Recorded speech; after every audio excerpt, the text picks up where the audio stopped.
This is a hearing about the census, so essentially a hearing about counting people, or put another way, determining who counts and who doesn't. And President Trump has made clear that he feels that birthright citizenship is not constitutional. He feels that non-citizens should not be counted in the census. He has made clear that he views the 2020 census as illegitimate.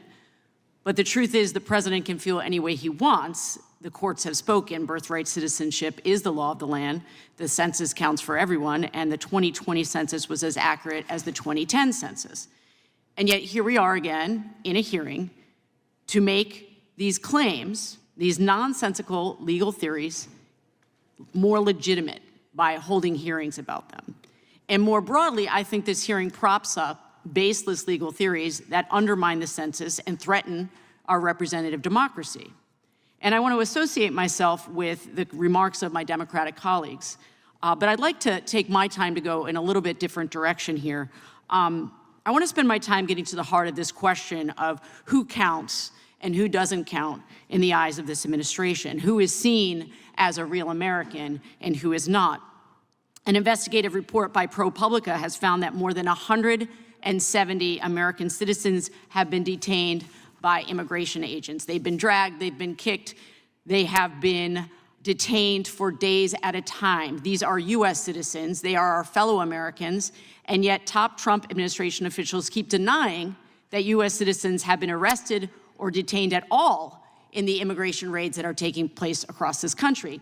Department of Homeland Security Secretary Kristi Noem has repeatedly falsely claimed that no American citizens have been arrested or detained. So there are two reasons that we have that she could be doing this. One is that she is blatantly lying to the press. That is one option.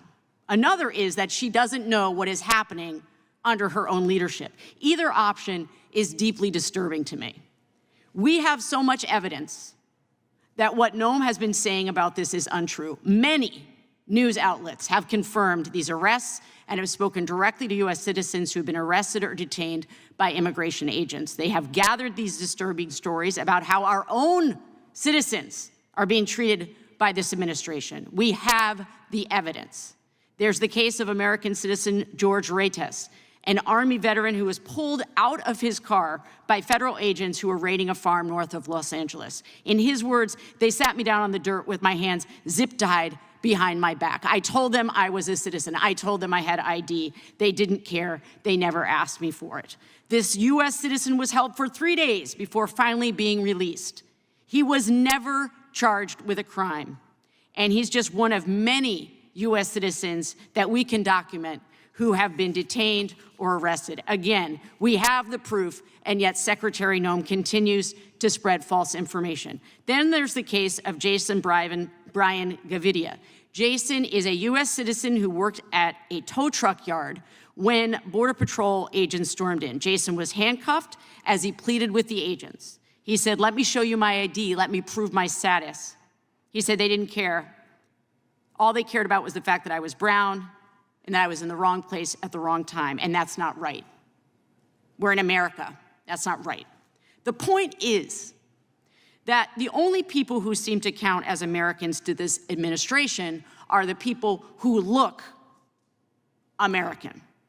And any of us sitting here in this room, regardless of party, would be shocked, would be outraged, would express righteous indignation if we were detained based on our physical appearance or on our profile alone. Regardless of what we believe about this president, I would hope that we would agree, we would howl at our due process rights being denied. Would the gentleman yield for a quick question? I will. What does it mean to look like an American in 2025? Yes, thank you very much.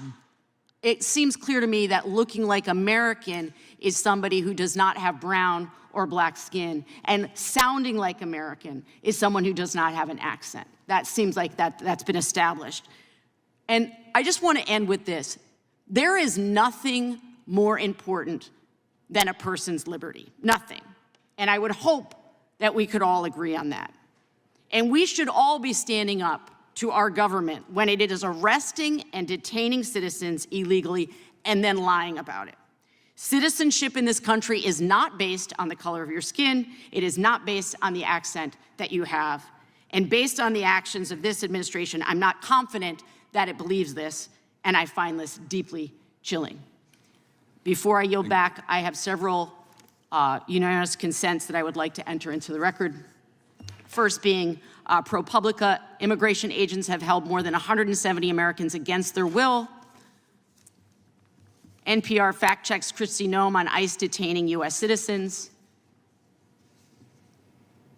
And an article in the Journal of Policy Analysis and Management, citizenship question effects on household survey responses, and also an October 2015 report by the Congressional Research Service entitled Apportioning Seats in the U.S. House of Representatives Using the 2013 Estimated Population, concluding that excluding non-citizens for apportionment purposes likely requires a constitutional amendment. I yield back.